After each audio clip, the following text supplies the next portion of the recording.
Sovereign is the flagship of the rogue Spectre's Sarin. An enormous dreadnought larger than any other ship in any known fleet, it is crewed with both Geth and Krogan. At 2 kilometers long, its spinal-mounted main gun is likely capable of penetrating another dreadnought's kinetic barriers with a single shot. How Sarin acquired this incredible warship is unknown. The prevailing opinion is that Sovereign is a Geth construct, while others believe it is a Prothean relic.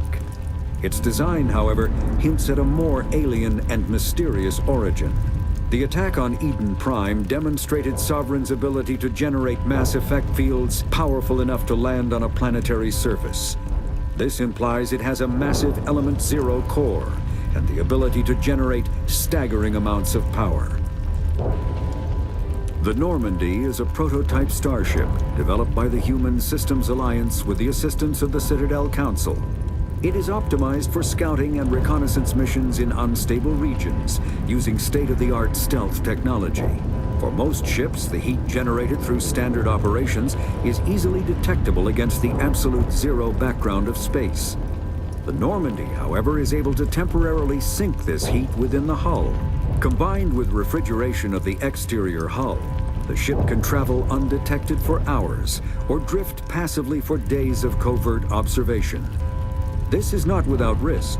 The stored heat must eventually be radiated, or it will build to levels capable of cooking the crew alive. Another component of the stealth system is the Normandy's revolutionary Tantalus drive, a Mass Effect core twice the standard size. The Tantalus drive generates mass concentrations that the Normandy falls into, allowing it to move without the use of heat-emitting thrusters. Larger warships are generally classified in one of 4 weights. Frigates are small, fast ships used for scouting and screening of larger vessels. Frigates often operate in wolf-pack flotillas. Cruisers are middleweight combatants, faster than dreadnoughts and more heavily armed than frigates. Cruisers are the standard patrol unit and often lead frigate flotillas. Dreadnoughts are kilometer-long capital ships mounting heavy, long-range firepower. They are only deployed for the most vital missions. Carriers are dreadnought-sized vessels that also carry large numbers of fighters. Smaller vessels are almost exclusively used in a support role to the warships during combat. Fighters are one-man craft used to perform close-range attacks on enemy ships. Interceptors are one-man craft optimized for destroying opposing fighters. Ship mobility dominates space combat. The primary objective is to align the mass accelerator along the bow with the opposing vessel's broadside. Battles typically play out as artillery duels, fought at ranges measured in thousands of kilometers, though assaults through defended mass relays often occur at knife fight ranges, as close as a few dozen kilometers. Most ship-to-ship engagements are skirmishes between patrol vessels of cruiser weight and below, with dreadnoughts and carriers only deployed in full-scale fleet actions. Battles in open space are short and often inconclusive, as the weaker opponent typically disengages. Once a ship enters FTL flight, the combat is effectively over. There are no sensors capable of tracking them or weapons capable of damaging them. The only way to guarantee an enemy will stand and fight is to attack a location they have a vested interest in, such as a settled world or a strategically important mass relay. Faster-than-light drives use Element Zero cores to reduce the mass of the ship, allowing higher rates of acceleration. This effectively raises the speed of light within the Mass Effect field, allowing high-speed travel with negligible relativistic time dilation effects. Starships still require conventional thrusters, chemical rockets, commercial fusion torch, economy ion engine, or military anti-proton drive, in addition to the FTL drive core. With only a core, a ship has no motive power. The amount of ESO and power required for a drive increases exponentially to the mass being moved and the degree it is being lightened. Very massive ships, or very high speeds, are prohibitively expensive. If the field collapses while the ship is moving at faster than light speed, the effects are catastrophic. the ship is snapped back to sublight velocity, the enormous excess energy shed in the form of lethal Cherenkov radiation.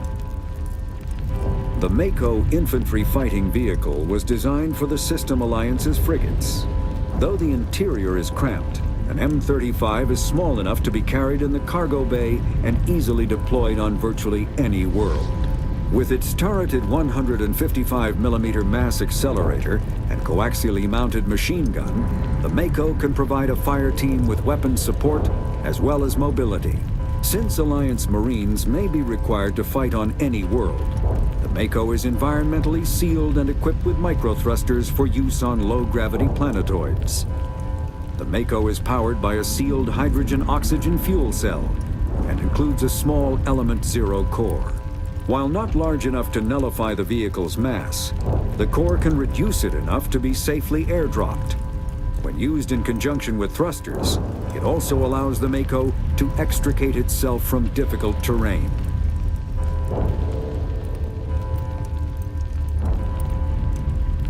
The Asari were the first species to discover the Citadel. When the Solarians arrived, it was the Asari who proposed the establishment of the Citadel Council to maintain peace throughout the galaxy. Since then, the Asari have served as the mediators and centrists of the Council. An all-female race, the Asari reproduce through a form of parthenogenesis. They can attune their nervous system to that of another individual of any gender and of any species to reproduce. This capability has led to the unseemly and inaccurate rumors about Asari promiscuity. Asari can live for over 1,000 years, passing through 3 stages of life. In the maiden stage, they wander restlessly, seeking new knowledge and experience. When the matron stage begins, they meld with interesting partners to produce their offspring. This ends when they reach the matriarch stage, where they assume the roles of leaders and counselors. The second species to join the Citadel, the Solarians, are warm-blooded amphibians with a hyperactive metabolism. Solarians think fast, talk fast, and move fast. To Solarians, other species seem sluggish and dull-witted. Unfortunately, their metabolic speed leaves them with a relatively short lifespan. Solarians over the age of 40 are a rarity. The Solarians were responsible for advancing the development of the primitive Krogan species to use as soldiers during the Rachni Wars. They were also behind the creation of the genophage bioweapon the Turians used to quell the Krogan rebellion several centuries later. Solarians are known for their observational capability and non-linear thinking. This manifests as an aptitude for research and espionage. They are constantly experimenting and inventing, and it is generally accepted that they always know more than they are letting on. Roughly 1,200 years ago, the Turians were invited to join the Citadel Council to fulfill the role of galactic peacekeepers. The Turians have the largest fleet in Citadel space, and they make up the single largest portion of the Council's military forces. As their territory and influence has spread, the Turians have come to rely on the Solarians for military intelligence and the Asari for diplomacy. Despite a somewhat colonial attitude towards the rest of the galaxy, the ruling hierarchy understands they would lose more than they would gain if the other 2 races were ever removed. Turians come from an autocratic society that values discipline and possesses a strong sense of personal and collective honor. There is lingering animosity between Turians and humans over the First Contact War of 2157, which is known as the Relay 314 incident to the Turians. Officially, however, the 2 species are allies, and they enjoy civil, if cool, diplomatic relations. 50,000 years ago, the Protheans were the only spacefaring species in the galaxy. They vanished in a swift galactic extinction. Only the legacy of their empire remains. They are believed to have built the mass relays and the Citadel, which have allowed numerous species to explore and expand throughout the galaxy. Prothean ruins are found on worlds across the galaxy. While surprisingly intact for their age, functioning examples of Prothean paleotechnology are rare. Time and generations of looters have picked their dead cities and derelict stations clean. Some believe the Protheans meddled in the evolution of younger races.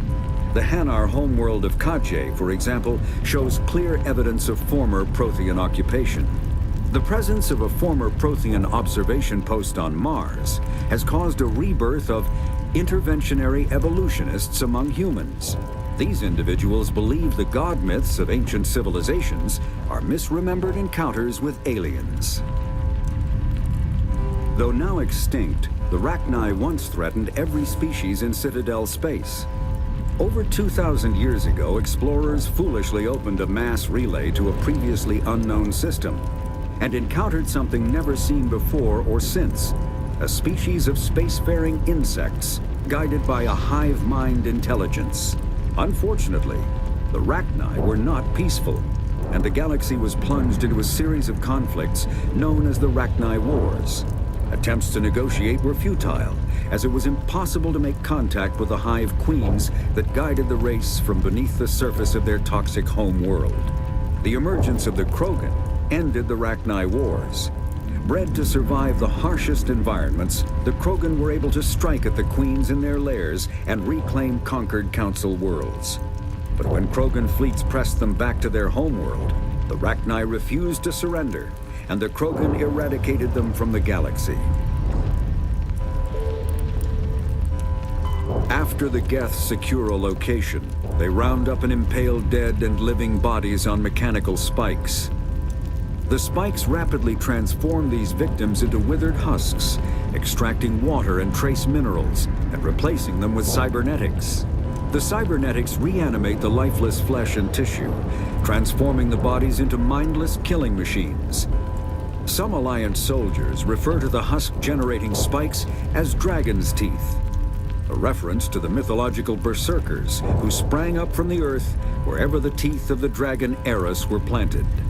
Dragon's teeth and husks bear little resemblance to other pieces of Geth technology. No one is sure why a synthetic race would bother to drain the minuscule amount of recoverable resources from organic corpses, though the value of reusing them as shock troops is obvious. Varan are omnivores with a preference for living prey.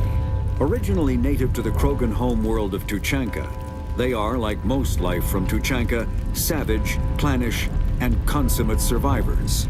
They are pack hunters when vulnerable prey is readily available, and become scavengers when outnumbered or outclassed. Their supreme adaptability, vicious demeanor, and rapid breeding cycle have made them ubiquitous and dangerous pests on many worlds. Virtually everywhere the Krogan have been, Varan infestations have followed, wreaking havoc with the native ecology. The Krogan have had a love-hate relationship with Varan for millennia, alternately fighting them for territory and embracing them as treasured companions. To this day, Krogan raise them as beasts of war. One of the common subgenus of Varan has metallic silver scales, leading to the rather unusual nickname, fish dogs. Thresher maws are subterranean carnivores that spend their entire lives eating, or searching for something to eat.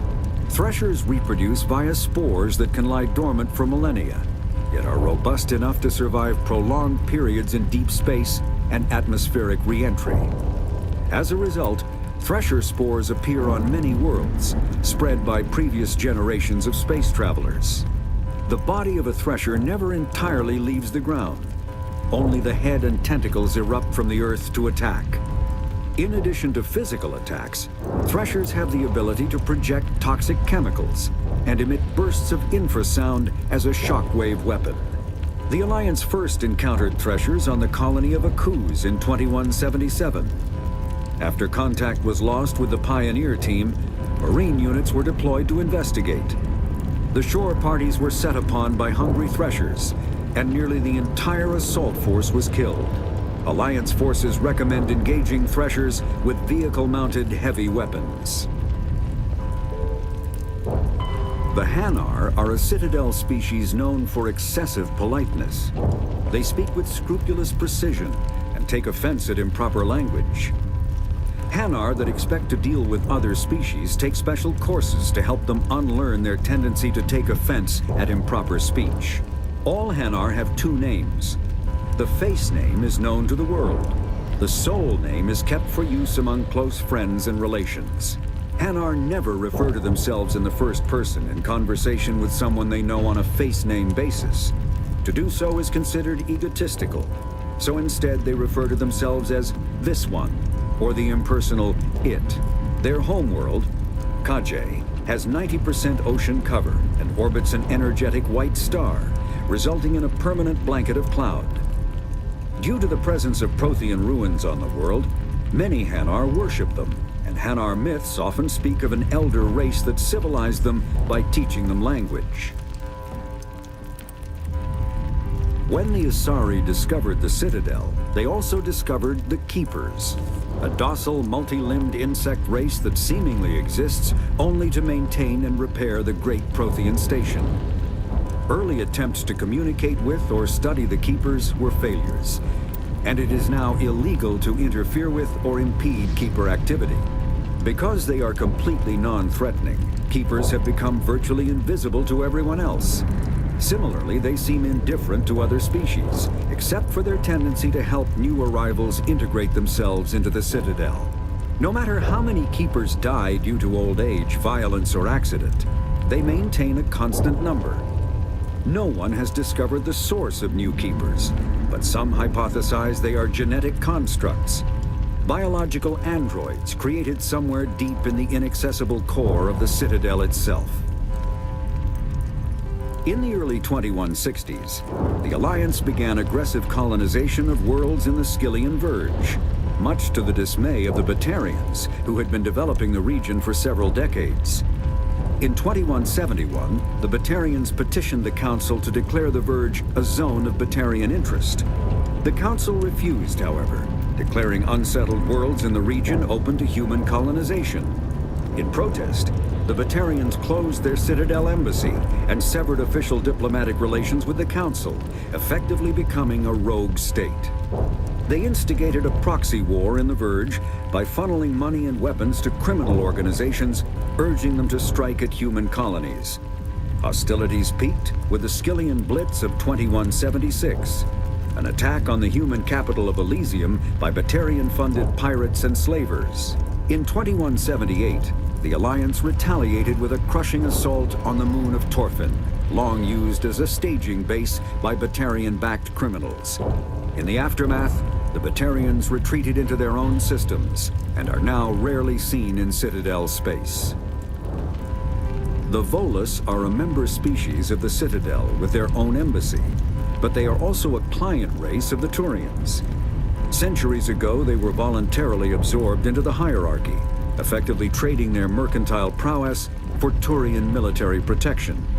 Erun, their homeworld, lies far beyond the normal life zone of its star. However, the world has a high-pressure greenhouse atmosphere that traps enough heat to support an ammonia-based biochemistry.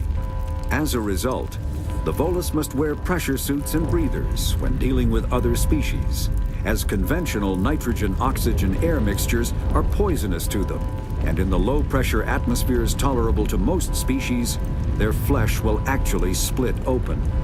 Volus culture is tribal, bartering lands and even people to gain status. This culture of exchange inclines them to economic pursuits. It was the Volus who authored the Unified Banking Act, and they continue to monitor and balance the Citadel economy. The Geth are a humanoid race of networked AIs. They were created by the Quarians 300 years ago as tools of labor and war. When the Geth showed signs of self-evolution, the Quarians attempted to exterminate them. The Geth won the resulting war. This example has led to legal, systematic repression of artificial intelligences in galactic society. The Geth possess a unique distributed intelligence. An individual has rudimentary animal instincts, but as their numbers and proximity increase, the apparent intelligence of each individual improves. In groups, they can reason, analyze situations, and use tactics, as well as any organic race. Geth space is located at the trailing end of the Perseus Arm, beyond the lawless Terminus systems. The Perseus Veil, an obscuring dark nebula of opaque gas and dust, lies between their space and the Terminus systems. Driven from their home system by the Geth nearly 3 centuries ago, most Quarians now live aboard the Migrant Fleet, a flotilla of 50,000 vessels ranging in size from passenger shuttles to mobile space stations.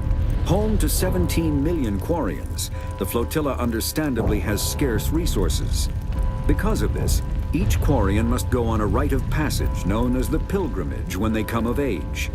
They leave the fleet and only return once they have found something of value they can bring back to their people. Other species tend to look down on the Quarians for creating the Geth and for the negative impact their fleet has when it enters a system. This has led to many myths and rumors about the Quarians, including the belief that underneath their clothes and breathing masks, they are actually cybernetic creatures, a combination of organic and synthetic parts. The Krogan evolved in a hostile and vicious environment. Until the invention of gunpowder weapons, eaten by predators was still the #1 cause of Krogan fatalities. Afterwards, it was death by gunshot. When the Solarians discovered them, the Krogan were a brutal, primitive species, struggling to survive a self-inflicted nuclear winter.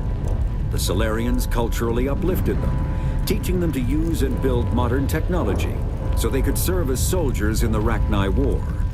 Liberated from the harsh conditions of their homeworld, the quick-breeding Krogan experienced an unprecedented population explosion. They began to colonize nearby worlds.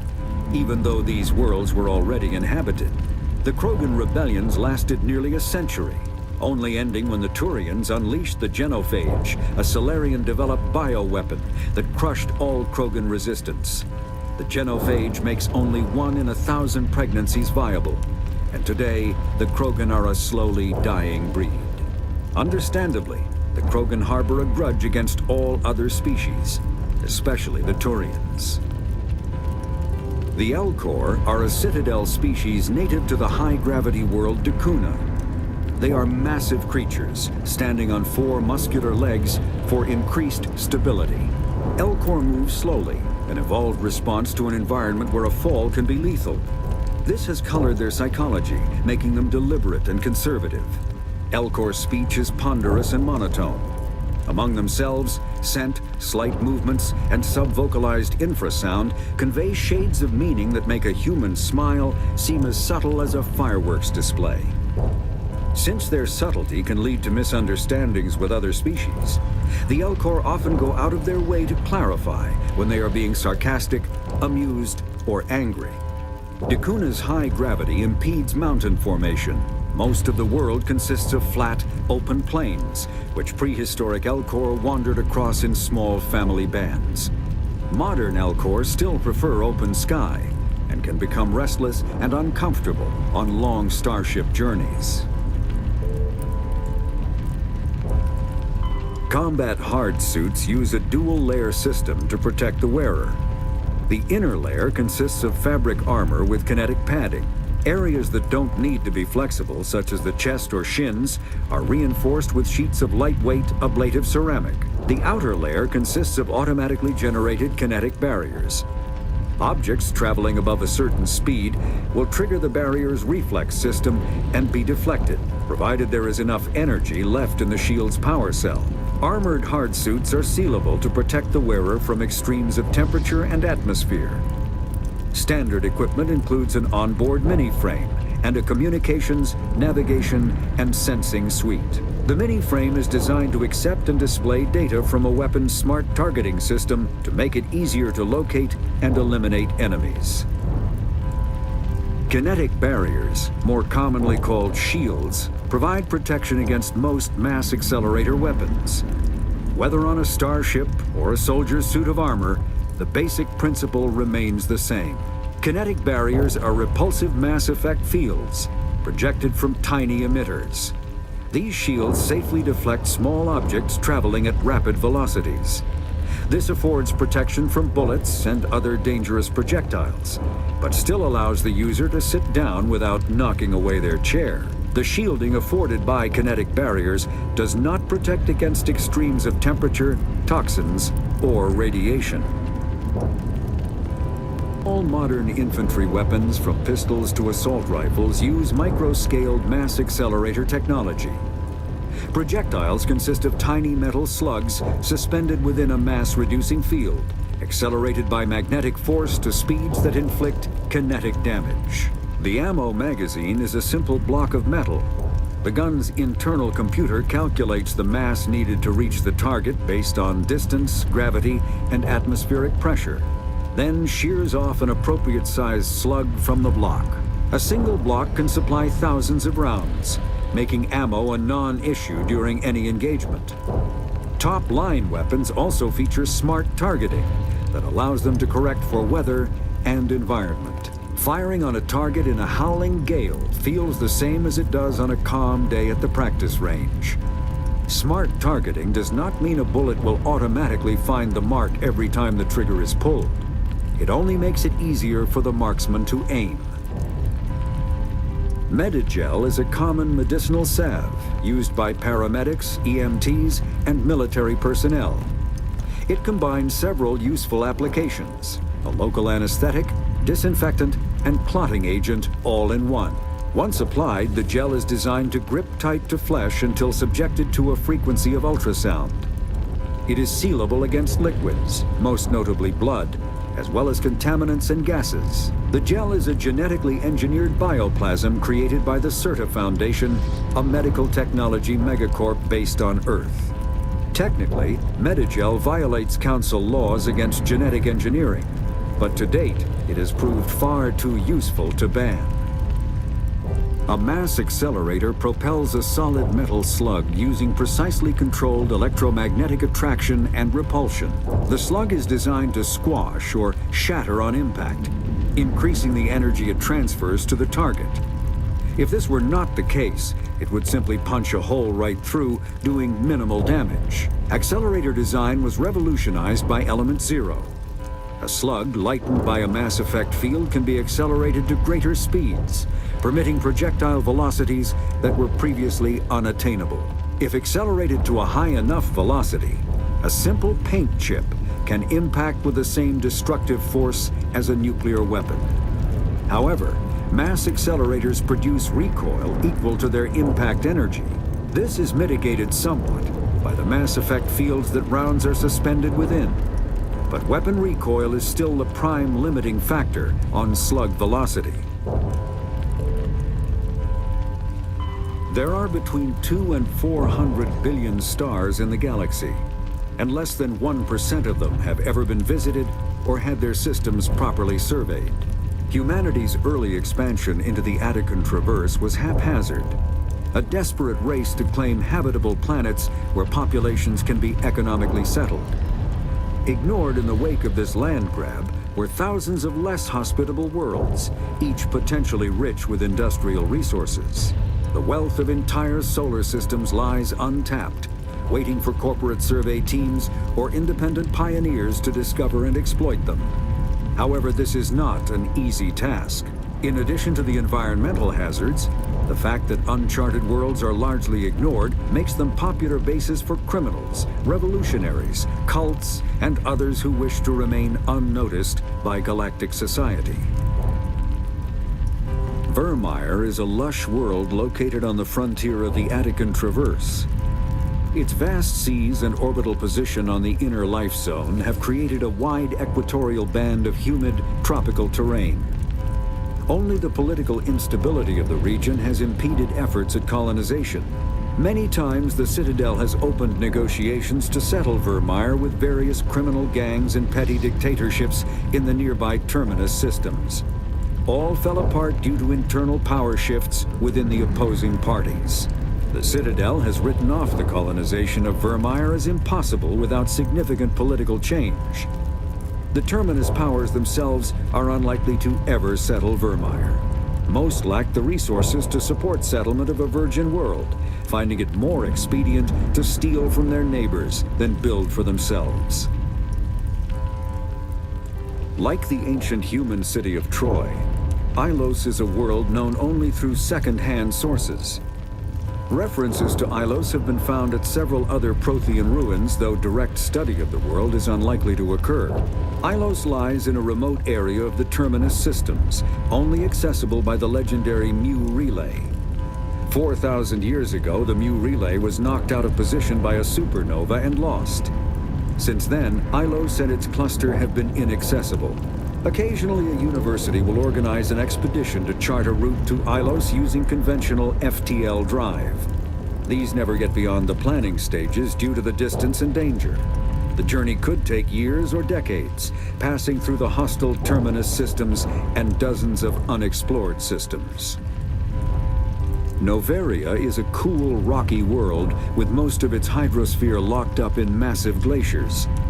A privately chartered colony world, the planet is owned by the Noveria Development Corporation Holding Company. The NDC is funded by investment capital from 24 high-technology development firms and administrated by an executive board representing their interests. The investors built remote hot labs in isolated locations across Noveria's surface. These facilities are used for research too dangerous or controversial to be performed elsewhere, as Noveria is technically not part of Citadel space and therefore exempt from Council law. By special arrangement, Citadel's special tactics and reconnaissance agents have been granted extraterritorial privileges, but it remains to be seen how committed the executive board is to that principle. Given its unique situation, it is understandable that Noveria is often implicated in all manner of wild conspiracy theories. Pharos is a habitable world in the Attican Beta cluster. Two-thirds of the habitable surface is covered with the ruins of a crumbling Prothean megatropolis. In the millennia since the Prothean extinction, the ruins have been repeatedly picked over by looters many times. Pharos was considered a poor prospect for colonization, as little open ground remains for agriculture. The only sizable freshwater sources are the poles, which are tapped by the decaying Prothean aqueduct systems. The dead cities, while in good condition considering their antiquity, are of uncertain stability. Ground level is congested by a dozen meters of fallen debris, and the air is fouled by dust. In 2178, the Human Exogeny Corporation announced its intention to place a permanent colony on Pharos to thoroughly explore the ruins. The pioneer settlement was placed on the upper levels of several intact skyscrapers, using the surviving Prothean aqueducts and rooftop hydroponic gardens to support the population. The terminus systems are located on the far side of the Attican Traverse, beyond the space administered by the Citadel Council or claimed by the Human Systems Alliance. It is populated by a loose affiliation of minor species, united only in their refusal to acknowledge the political authority of the Council or adhere to the Citadel conventions. Their independence comes at a price. The terminus is fraught with conflict. War among the various species is common, as governments and dictators constantly rise and fall. The region is a haven for illegal activities, particularly piracy and the slave trade. At least once a year, a fleet from the terminus invades the nearby Attican Traverse. These attacks are typically small raids against poorly defended colonies. The Council rarely retaliates, as sending patrols into the terminus systems could unify the disparate species against their common foe, triggering a long and costly war. Citadel space is an unofficial term referring to any region of space controlled by a species that acknowledges the authority of the Citadel Council. At first glance, it appears this territory encompasses most of the galaxy. In reality, however, less than 1% of the stars have been explored. Even Mass Effect FTL drive is slow relative to the volume of the galaxy. Empty space and systems without suitable drive discharge sites are barriers to exploration. Only the mass relays allow ships to jump hundreds of light years in an instant, the key to expanding across an otherwise impassable galaxy. Whenever a new relay is activated, the destination system is rapidly developed. From that hub, FTL drive is used to expand to nearby star clusters. The result is a number of densely developed clusters, thinly spread across the vast expanse of space, connected by the mass relay network. The Council is an executive committee composed of representatives from the Asari Republics, the Turian Hierarchy, and the Solarian Union. Though they have no official power over the independent governments of other species, the Council's decisions carry great weight throughout the galaxy. No single council race is strong enough to defy the other two, and all have a vested interest in compromise and cooperation. Each of the council species has general characteristics associated with the various aspects of governing the galaxy. The Asari are typically seen as diplomats and mediators. The Solarians gather intelligence and information. The Turians provide the bulk of the military and peacekeeping forces. Any species granted an embassy on the Citadel is considered an associate member, bound by the accords of the Citadel Conventions. Associate members may bring issues to the attention of the Council, though they have no input on the decision. The Human Systems Alliance became an associate member of the Citadel in 2165. Spectres are agents from the Office of Special Tactics and Reconnaissance, and answer only to the Citadel Council.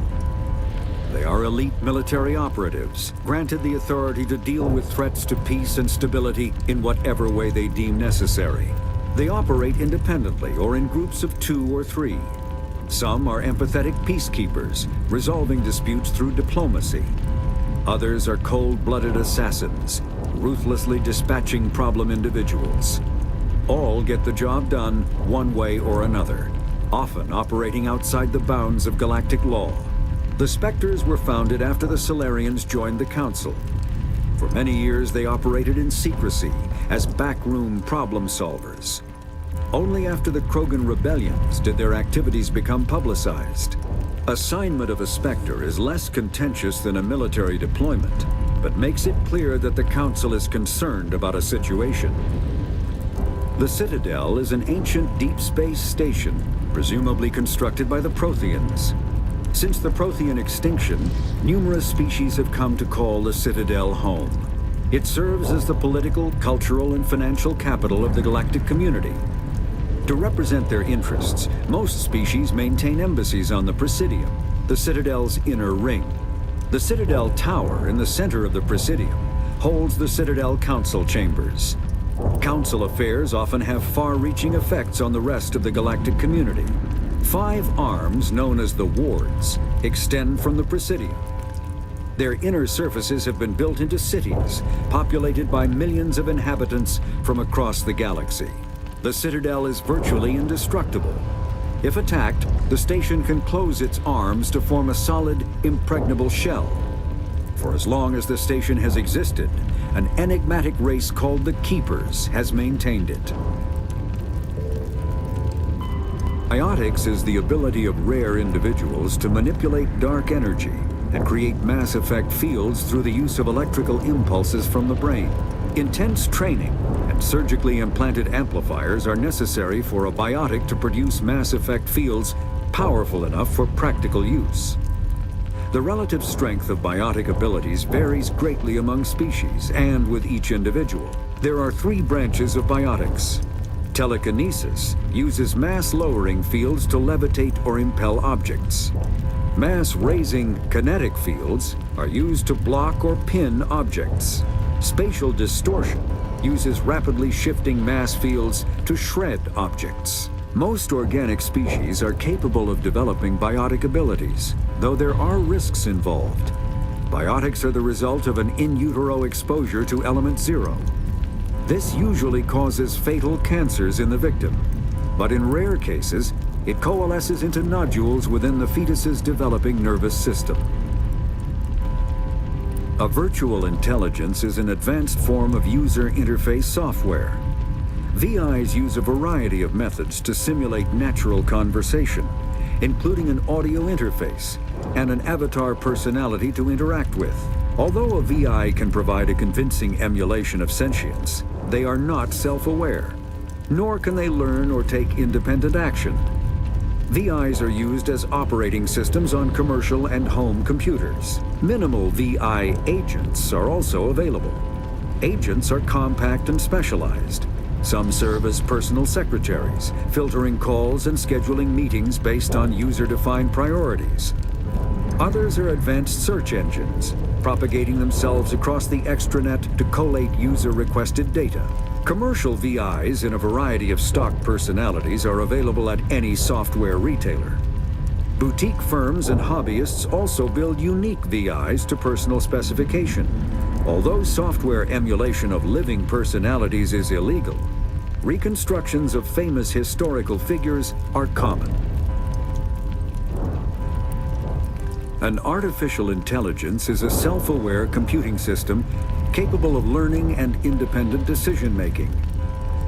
Creation of a conscious AI requires adaptive code, a slow, expensive education, and a specialized quantum computer called a blue box. An AI cannot be transmitted across a communication channel or computer network. Without its blue box, an AI is no more than data files. Loading these files into a new blue box will create a new personality, as variations in the quantum hardware and runtime results create unpredictable variations. The Geth serve as a cautionary tale against the dangers of rogue AI, and in Citadel space, they are technically illegal. Advocacy groups argue, however, that an AI is a living, conscious entity, deserving the same rights as organics. They argue that continued use of the term artificial is institutionalized racism on the part of organic life.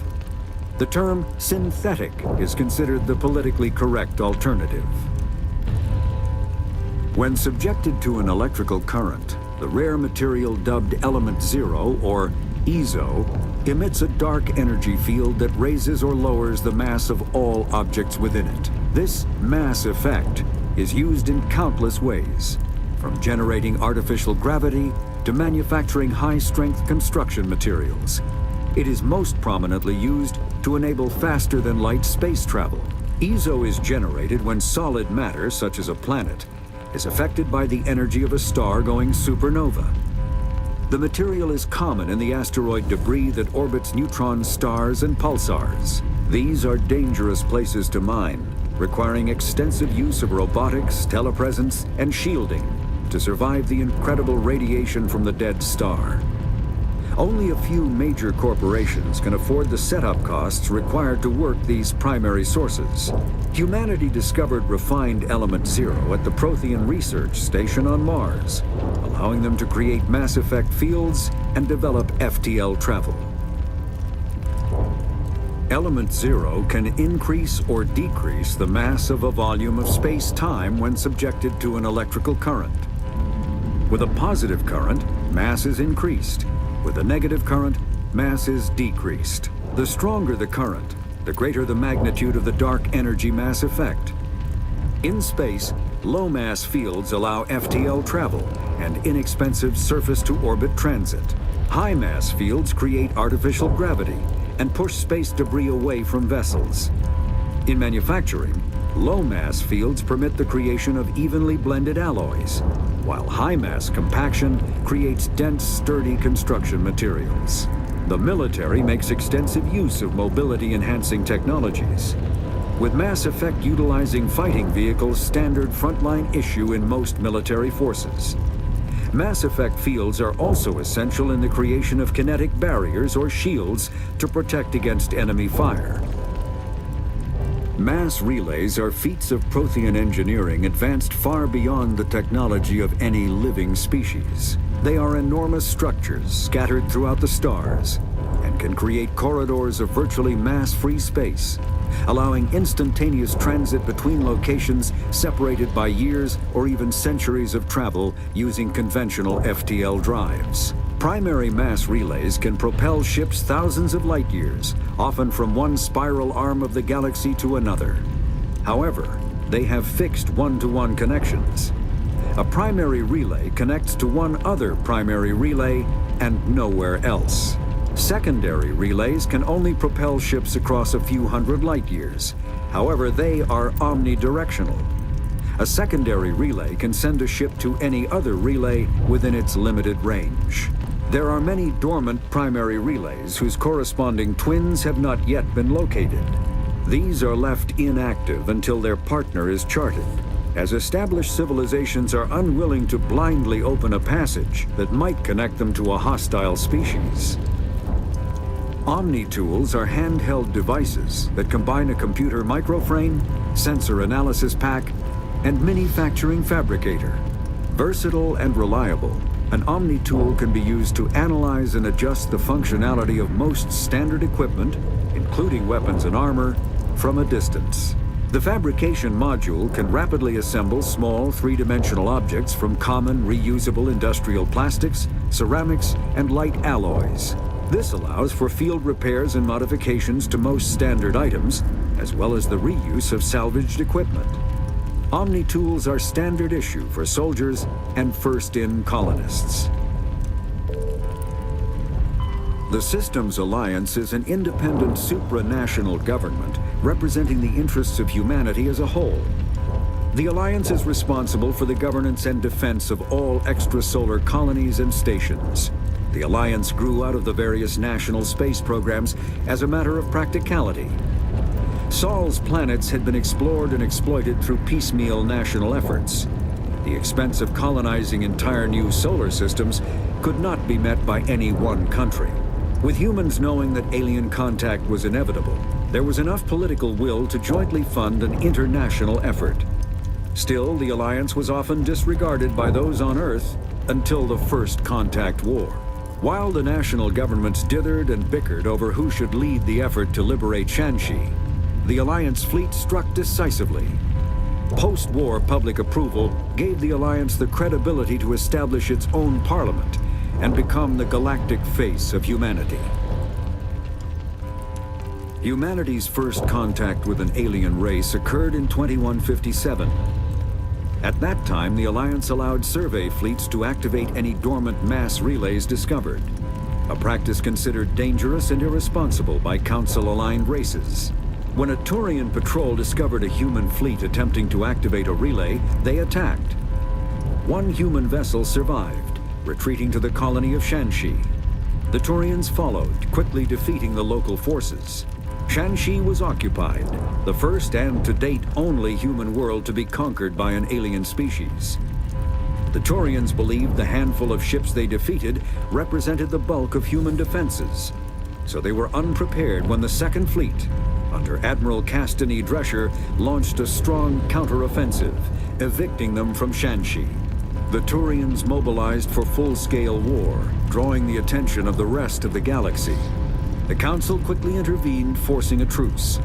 Fortunately for humanity, the First Contact War was ended with a diplomatic solution. The home world and capital of humanity is entering a new golden age. The resource wealth of a dozen settled colonies and 100 industrial outposts flows back to Earth, fueling great works of industry, commerce, and art. The great cities are greening as arcology skyscrapers and telecommuting allow more efficient use of land. Earth is still divided among nation-states, though all are affiliated beneath the overarching banner of the Systems Alliance. While every human enjoys a longer and better life than ever, the gap between rich and poor widens daily. Advanced nations have eliminated most genetic disease and pollution.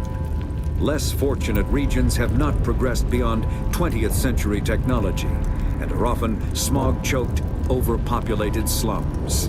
Sea levels have risen 2 meters in the last 200 years, and violent weather is common due to environmental damage inflicted during the late 21st century. The past few decades, however, have seen significant improvement due to recent technological advances.